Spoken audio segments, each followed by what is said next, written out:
اگر تمہیں لگے کہ وہ تم سے کچھ چھپا رہی ہے تو سچائی عموماً چھوٹے چھوٹے اشاروں میں سامنے آ جاتی ہے۔ یہاں 6 نشانی ہیں جو یہ بتاتی ہیں کہ وہ اپنا قریبی ماضی چھپا رہی ہے۔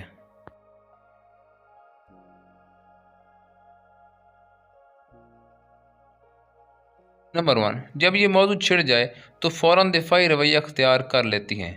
اکثر ایسی لڑکیاں جب ان کے ماضی یا رشتوں کا ذکر آتا ہے تو فوراً ڈیفینسو ہو جاتی ہیں۔ وہ بات کو بدلنے کی کوشش کریں گی یا غصہ دکھائیں گی تاکہ سوال آگے نہ بڑھے۔ ان کے چہرے کے تاثرات بھی بدل جاتے ہیں۔ یہ رویہ اس بات کا اشارہ ہو سکتا ہے کہ وہ کچھ چھپانا چاہتی ہیں۔ نمبر 2، وہ اپنے پرانے دوستوں سے ملواتی نہیں۔ اگر کوئی لڑکی ہمیشہ اپنے پرانے دوستوں سے ملوانے سے کترائے تو یہ ایک نشانی ہو سکتی ہے، کیونکہ پرانے دوست اکثر اس کے ماضی کے راز اور پرانی باتیں جانتے ہوتے ہیں۔ وہ ڈرتی ہیں کہ کہیں اس کے سامنے سچائی کو ظاہر نہ ہو جائے۔ نمبر 3، وہ ضرورت سے زیادہ معصوم بننے کی کوشش کرتی ہے۔ کبھی کبھی لڑکی جان بوجھ کر حد سے زیادہ معصوم بننے کی اداکاری کرتی ہے۔ وہ ہر بات پر ایسے پریٹینڈ کرے گی جیسے اسے کسی چیز کا تجربہ ہی نہیں، لیکن اس کا انداز اکثر اوور ہو جاتا ہے تاکہ سامنے والے کو یقین دلایا جا سکے کہ وہ بالکل پاک صاف ہے۔ نمبر 4، وہ اپنے ماضی کو دھندلا کر کے بیان کرتی ہیں۔ جب بھی تم اس کے ماضی کے بارے میں پوچھو تو وہ سیدھے اور صاف جواب نہیں دیتی۔